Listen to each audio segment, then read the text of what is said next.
Hi, everybody, and welcome to Jennifer's Open Book, where we don't believe in filters. Hold on. All right. Hi, everybody.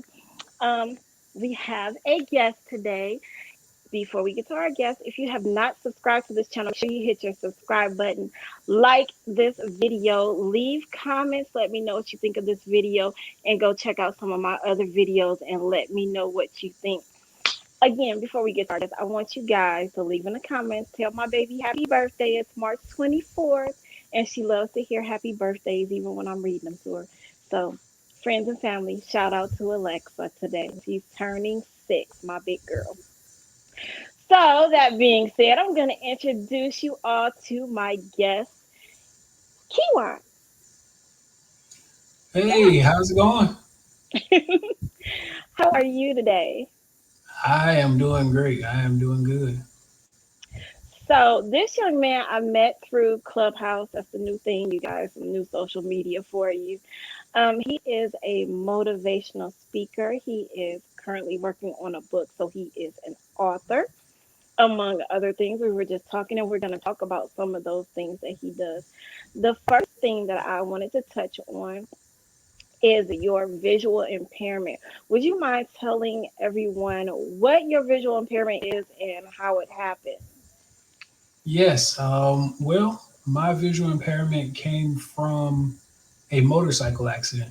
Actually, I was, for those who are familiar with North Carolina, I was leaving Jordan Lake and heading towards Durham on Highway 751.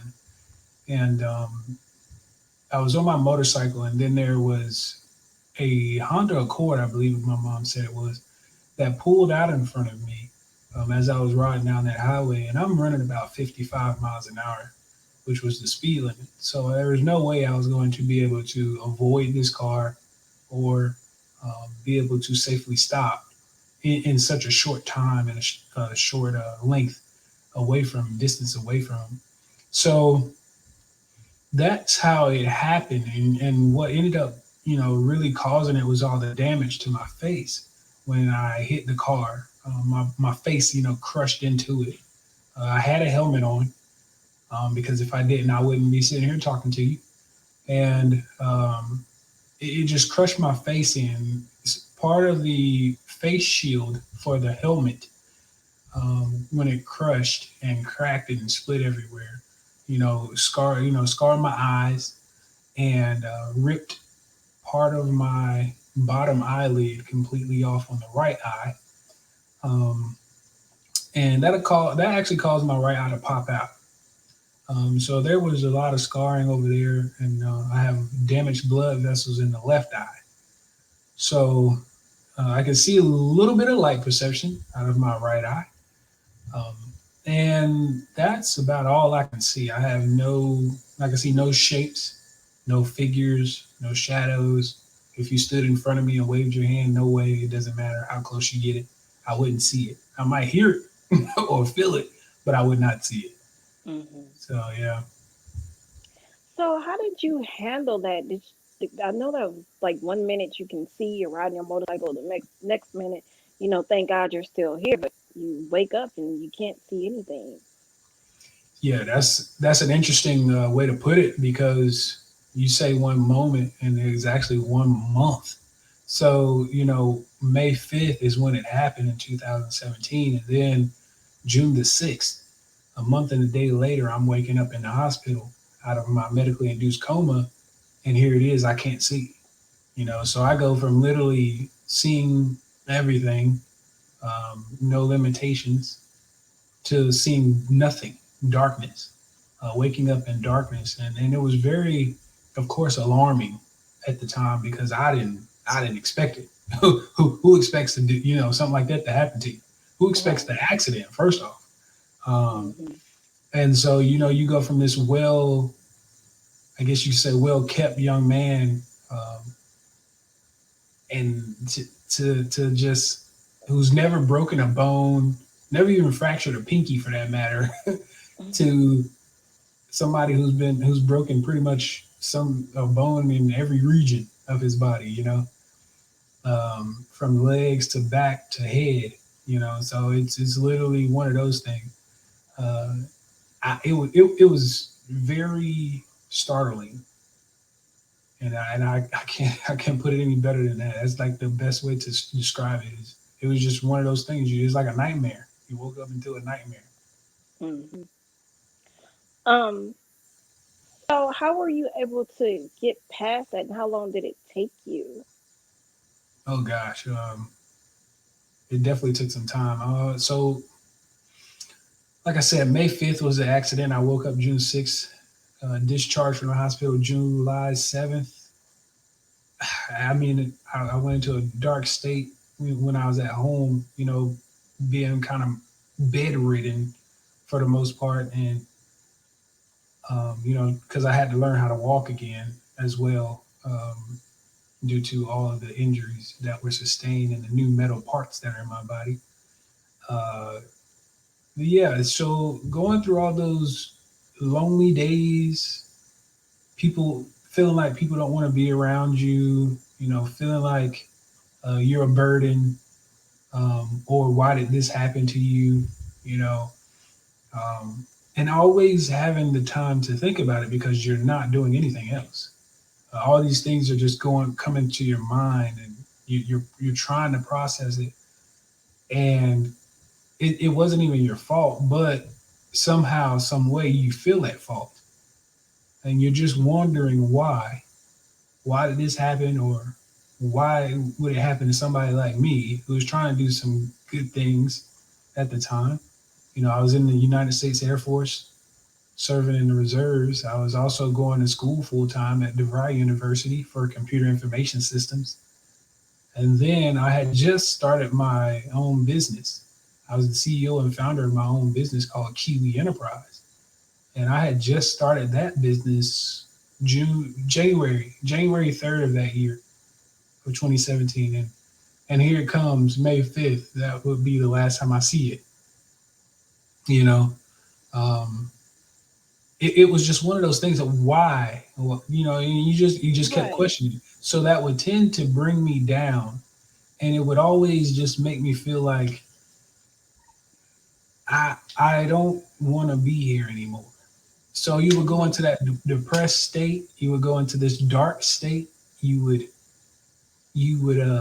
tend to think suicidal thoughts. You would tend to um, grow very distant. Um, and what I mean by that is you don't want to be bothered. Right, And right. luckily, I wasn't living alone, because who knows what would have happened had I been living alone. Hmm. Um, so I'm actually thankful for that. But yeah, those dark days surely came. But I found my way out of it, by reaching out for help. Of course, I'm a faith believer, so I did do that. Reached out to my grandmother, of course, missionary, my Hmm. pastor of my church that I've been going to since I was a baby, ever since I was born. Um, you know, then I reached out, because I wanted to seek some other advice. So I reached out to my uncle, who's also a pastor, but he knows me as Kiwan. You know, he's not looking at me as pastor to member. You're not brother Kiwan. Right, right. He's Yeah. not looking at it as a pastor to a member. He's looking at it as an uncle to a nephew. Um, Hmm. how can I use my manly advice to assist you in your depressed ways right now? And that's what he did. He literally, this was like a random night. I didn't set this up or nothing. One random night, I really just was not happy. And I was like, I called him. I said, "Is it?" I said, "Can you come? Can you come get me or something?" Or I'm feeling very depressed and everything. Like, can you come talk to me and give me some advice? He was like, "Man, Key, I'm on the way." And he said he calls me Key, so he says, "Key, I'm on the way." And I said, "Okay." And so I'm getting myself ready to have a visitor. Basically, just putting on clothes because I was still laid in the bed. And he gets there and he's like, "Come on, man, let's go for a ride." And I'm like, you got out of your bed in your house and gonna take me. Okay, well, see, this is what you need in life. You need people like that. People around Mhm. you that will that don't mind, giving up their time to help others, and that's what we Right. need more in the world. And I thank God for it, man, because had it not happened, I don't know where I would be. First off, I don't know if I would still be here. You And know, everybody doesn't have that. And this is the reason why I asked you how you came out of that dark place, is hmm because I meet a lot of blind and visually impaired people who have lost their sight late in life. And all I read is my life is over. My family doesn't understand me. Nobody wants to be around me. I'm depressed. I'm trapped and I don't know what to do. And then when you try to give them some advice, they don't want it. They're and it's like, do you want to stay stuck in that place? But I do understand it. It's not that they want to stay stuck in that place. They're just so stuck there that they're not, even though they say they want help, they're not necessarily accepting it right away. And I try to get people to understand that losing their sight is not the end of their life, but the hmm beginning of a different life. It's right, you still living, you just living a little differently. You do just about everything that you want to do and everything that you did before you lost your sight. You can't drive or ride your motorcycle anymore, but you can ride in somebody else's car and jump on the back of their motorcycle. I've done it. right, right, I've, exactly. Right. it's not the same as having the control, but you still, you get the thrill, or you know what I mean? Oh But yeah, it's no, just I know exactly what you mean. it's definitely different. And I used to get really annoyed. And I had no right to get annoyed with people like that because even though I've been visually impaired all my life, I've only been totally blind since I was a teenager. But I went through that dark stage. I really did. I couldn't see much but shadows and lights, and I see some colors at some point. But it went from yay, I'm learning braille and learning how to use a cane, that little kid mind, like I'm learning something new, to like I really have to do this. And oh my God, I don't know what to do. Like I can't. I use the word I can't. I had great teachers, and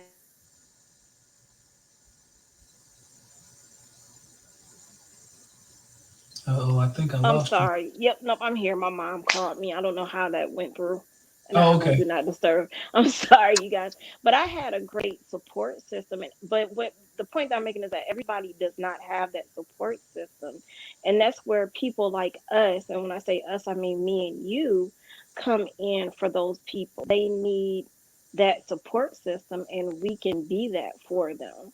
hmm So that was a segue into your book that you're writing. What is Yeah. your book about? Oh man. So yeah, the book. So I've done a motivational speech on my motorcycle accident, and I actually did it at my church. But I titled it, "Why Not Me?" And a lot of people are like, well, what does that mean? Why not me? Didn't he mean to say why me? Yeah, I know I've been talking about why me a lot, but why not look at the why not me?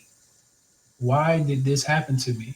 So if I look at the why not me, and I'm like, okay, I used to do a lot of things without seeing or without turning on lights, or I liked to be in the dark, most of the time. So why not me? Who better to handle something like this than me, And that's what I was Mm, thinking about when I came up with that title for my motivational speech. And would you know, I mean, good Lord, there were thousands of people who seen it and were saying the same thing. They were like, wow, I never even thought to think of it that way. mm-hmm. And actually get something out of it. Not just think of it, but actually get something out of it. Because if you can think about the why not me and still be successful or still be prosperous in anything that you're doing, then you're on the winning side. And so the book that I'm writing is about my motorcycle accident. It's actually about, I'm basically taking you through my eyes and through my journey and through my steps of how I went from, Air Force to school to business to now living my new life of being visually impaired or VIP. And so it's literally taking you through all that stuff to take you to the hospital, to take you to the dark stuff that I just talked about, to Mhm. uplifting you and motivating you to understand that I'm still actually doing good things out here, like being a motivational speaker or starting a new business and writing a book, you know. So it's all about what are you going to do next? What's your next step in life? And you should always be thinking, what's next for me, regardless of wherever you are in life. Because if you're always sitting idle, then you'll never know what's gonna when something happens like this, you'll never be prepared. So thankfully, I was always that kid that thought that way. Like, well, Mhm. what do we do next? What do we Right. do next, Right. guys? So thankfully, I was always like that. Even growing up, and so. Uh, Being idle was not my best friend. I used to actually get in trouble a lot because of it. Yes, I say that all the time. Like a bored Jennifer is not a good Jennifer. You Yeah, do not want you do I'm not want me to telling you. be bored. So I'm yes. telling you. So I used to get in trouble because I would be done with my schoolwork. I'm sitting there in class, finished with my classwork, and she would give me homework. I would even finish my homework in class, and then I start messing with somebody. And she's like, stop that, Kiwan. Kiwan, you need to stop that. Yep, I'm the sitting here smart just kids always get in and trouble. stuff like that. And I'm like, but I'm done with my work. What do you want me to do? And so that ended up turning into my mom putting me into the advanced I program. was So, gonna ask if you get into the advanced program because that's where yep, you needed to be. she put me into the advanced program. I was learning all these different. I was learning Spanish, French, German. I was doing all kinds of stuff. You know, so it was crazy, man. I mean, my brain was just it was ahead of its time, but also expanding at a rapid rate, being able to take on all the knowledge and still be ready for the next thing. So Not be are ready to you crank. starting? Are you working on a new business? I am. Yeah, I'm currently working on something right now. It's kind of like, so I started on it to get like the blueprint down for it, and then I Mhm. paused on it to get my book, fully done, which is Mhm. still in the works. To when after I can, I guess I'll say once I'm fully done with these edits, then I'll start working back on the business side of it. But the business is going to be a rental car business, Okay. because I love cars, and Mhm. and I wanted to do something with cars. I've always wanted to do something with cars, so that is what the avenue that I think I'm going to take is going into the rental car business. But yeah, um, but the book, you guys look for that because it's coming May 5th, 2021. So that's around the corner. Oh, I am that's working soon. diligently. Yeah, I am So working diligently. are you gonna try to get it on like Kindle or Audible so that Yeah, I okay. know for sure it'll be released on Amazon. Then I'm gonna, do some ebooks, also hardback books, but for my people who can see, because I don't want to leave anybody out. I want everybody to feel included. So Right, right. so that's what I'm looking for. I'm looking for inclusion, not to tailor. So So when yeah, your book, once you publish your book, I want you to come back so that we could promote that book and we could yeah, get the link and everything on here. I love books and I love promoting books. I don't care what kind of book it is. I love books. I'm a for sure, nerd. for I'm a sure. nerd.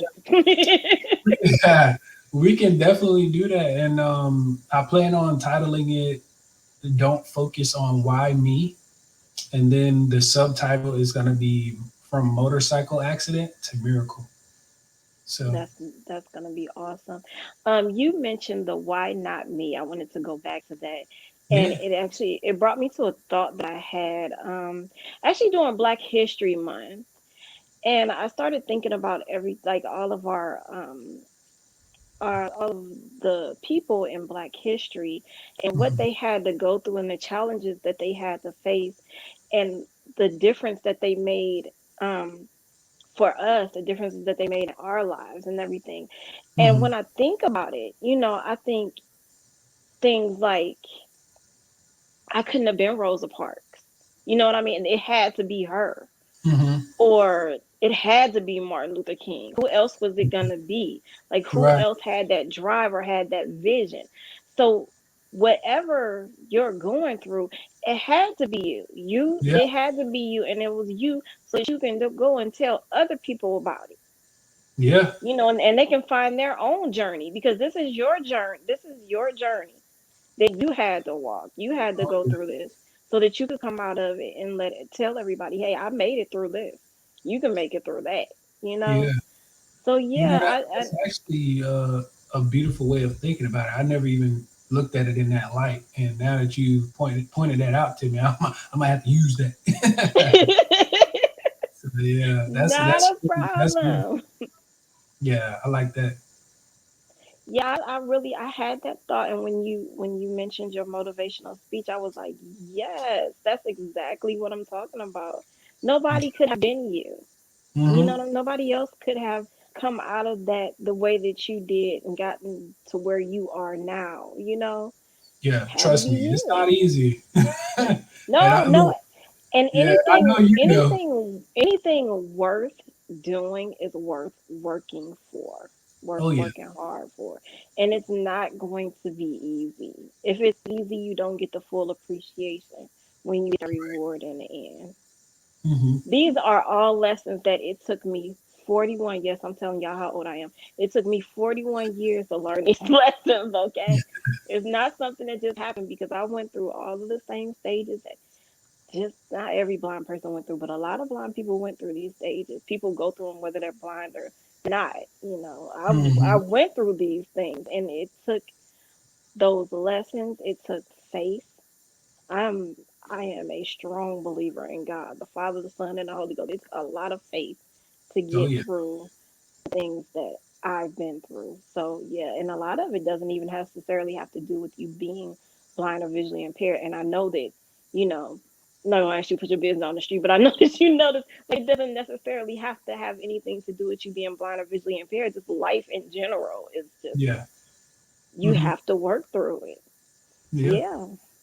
So let me ask you this. I think this might be my last question. I'm so nosy. Are you a family man? Do you have children? Actually, no, I have no children, and I No. am single. So Okay. yeah, I was when I was in the Air Force. I mean, there was a point in time where I did, especially when I first went off to active duty. I had a young lady that I was dating when I went to basic training, and then we thought my basic training was going to take two. Well, my basic training did take 2 months, and I thought I was going to be able to go home for a little bit and then come back. Yeah, that didn't happen. I didn't come home for Yeah. like a year.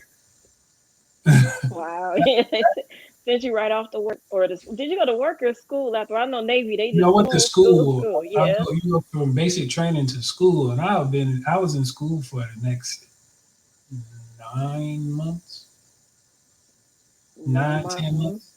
my dad's so funny. He told my brother when he went into the Navy. He said, "Listen, you don't have no girlfriend no more." He said, "You call it your girlfriend if you want to, but when you go in there, you don't have no girlfriend no more.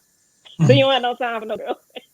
Yeah, pretty much. So I mean, yeah. it was just like because the distance. We were young. I was 19. She was, Yeah. I think she was 18 or 19. Yeah, I think So she might have y'all, been 19. We were yeah, born y'all around were the same still time. So, kids. but we were still young, Hit captions for and your audio and video by enabling live caption in settings. so we were both young, and she was in college. Me being in the military, and then she really was in need of the touch, the feel, being next to Hmm. me type thing, and that Yeah. it really bothered her that I was gone for freaking a year. Now I would have been the same way. I'm like, this sucks. you Understandable. know, you're trying to So be as committed as you want to be, but it's hard, and I asked you about I understood it, but at the I asked same you time, about I'm sorry, go ahead. oh yeah, but I mean, like at the same sense, it's like um what what am I doing though? It's like you're only thinking about yourself, and is how I felt when I was out there. So once that happened, I kind of just like stopped really having relationships in the military. No. I asked you about family life because a lot of times people like to hear about our families. Like I have a daughter, so they like to hear, how the kids handle things and how your family handles it. Um, Well, I can say I do have a nephew that my sister, so my youngest sister, she's just like what, 14, wait, 14 months shy. Yeah, we're 14 months apart, so we're not that far apart, and so um, we her 6 year old that I told you about, mhm, he is very clingy to me, and he used to ask all the time. Around the time that I got back home, he's like, "You can't see," and I'm like, "No, I can't see." He's like, "So this toy I'm holding, you can't see it?" I said, "No, I can't see it, but you can tell me what it is." And he would be like, "Well," and then he would start explaining it to me, and I'm like, "See," they I love for said, you "See, to that's all you give them gotta do." something to do. They like to Yeah, describe things. My daughter likes to help me. She holds my hand and she likes to help. She just started describing the pictures in her books to me. I thought that was fun. yeah, So they get really when you get them really young, they're learning, and they mhm, ask so many questions and they're innocent questions, and you want to answer them because they're so cute and innocent. How are yeah. you feeling about technology? About the different technologies that you're getting to use now? It's it's to me it's fun. I mean, I was an iPhone user, so I already knew, basically like the layout of the iPhone, how Hmm. it runs with sight. Um, but then when I lost my sight, I gotta tell you this funny story. But when I first lost my sight, of course, I had not taken any classes or done any kind of training with anybody on any technology, any assistive technology. So I'm trying to figure this out on my own. I did not have voiceover on, by the way. Uh, and so I'm like, well, my phone is ringing. I know this slide to unlock button is down here. Where is it? And so I'm literally swiping at the bottom of my phone forever to answer the phone. And sometimes I'll answer, and sometimes I'll miss that call. So So nobody even probably knew about the voiceover no, this was setting before we on even there. knew about these services. Yeah. So Do yeah, you know that it was somebody, my first iPhone I bought, the person at the Sprint store turned on the voiceover for me. A lot of them at the stores are really, I'm not going to say well trained, but they know how to get that voiceover on for you. oh And yeah. it was my first touch screen. I was pushing buttons before then. Mhm. And I was like, okay, how long do I have to bring this back? And she was like, 14 days, but you're not going to want to bring it back. I'm like, yeah, right. So I went home and played with it for an hour. I messed with it on my own. And I was like, hey, this is nice. I sent my first text message to my mom. Now I have something. And it was so funny. The first text message I sent to my mom was like, now I have something to do on the toilet. Yeah. So it is fun once you get used to it. Sometimes the computer, the voices, like, oh, I'm sick of this voice. I miss Well, reading words. yeah, the voices, they're funny.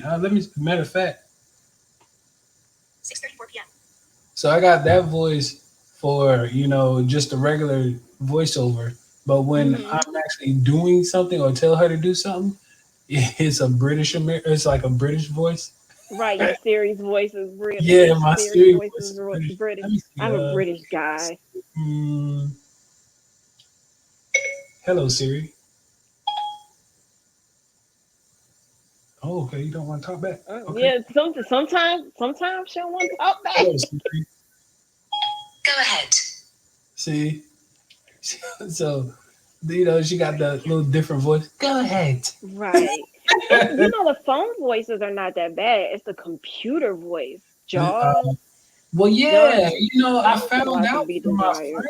friend who is a computer. He has a computer science degree, but he told me he was like, "Yeah, man, you can change the voice." I said, "You can do what?" He's like, "Yeah, you go into Jaws." and go to the voices menu.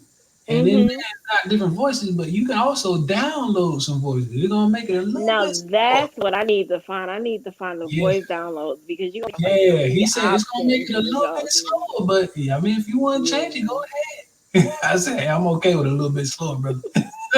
Yeah, 'cause Love that robot, it will drive you up the wall. exactly. That's why I get tired of listening to robots. I can't do this all day. It's So, hard when you so I've been trying to write a book for years, mhm. and I was so used I can see a little bit I could write. I used to write all the time. I use raised line paper, and I would write large enough so that I could see it. It's a big difference between writing with a pencil and paper than using your computer and listening to that robot. I've been having the hardest time writing with JAWS. This is like after a while, I'm sick of you. Shut up. I'm done.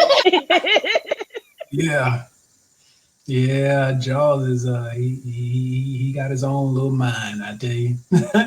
But you have motivated me to get back to writing. I really want to get back to writing. All of these great books have been coming out and I've been enjoying them. So, like I said, I want you to come back in May and promote your book. We can Let me know when it definitely do comes that. We out. can definitely do that. That is not a problem. Can you let everybody know where they can find you on social media? Of course, sure. So it's kind of funny. So on Facebook, if you, I'm really kind of skeptical nowadays with Facebook because there's so many fake profiles out there. So Hmm. if you are going to add me on Facebook, please feel free to send me a DM saying that you're adding me because you saw me on Jennifer's show. uh, my name on Facebook is Kijuan M. Amey, and of course the M is my middle initial. So Kijuan M. Amey. And then if you're looking So, for can you me, spell your first oh name for yeah, sure, everybody? sure. For those, because I forget, we do have some visually impaired who will be listening to this. So Kijuan is spelled Kijuan. Middle initial, of course, is M, and then my last name is spelled Amey. For those who don't, realize that it's not just a regular Amy. And then for my Twitter handle, it's Kijuan Amy. You can look me up as Kijuan Amy. Again, that's Kijuan Amey. And then for my Instagram, it's story_of success. And that's it. Okay. All right. So you guys look him up and keep on looking for him. Like I said, we're gonna bring him back so that we could talk about that book some more. And we're gonna put the links up when it's on Amazon so that you guys can go and purchase that book for yourself. We all need a little inspiration in our lives. You guys found me here at Jennifer's Open Book on YouTube, Facebook, and Instagram. You can find me under Jennifer's Open Book. I don't post my videos on Instagram because they're too long, but we're going to figure that out in a minute because Instagram is being utilized a lot. But anywhere you can find me under Jennifer's Open Book, you guys. Go ahead and send me a message if you want to come on, if you have a story that you want to share, you have some positivity you want to spread around, if you just want to come and chat to me with me about current affairs or want to talk to me about what's going on in your life. I love to listen. That's what I'm here for. Leave it in the comments. Leave me a message, you guys. And don't forget to tell my baby happy birthday. Happy birthday! Thank you guys again for joining us. And thank you again for coming on, Kiwan. Yeah. Until next time, I love you. Bye.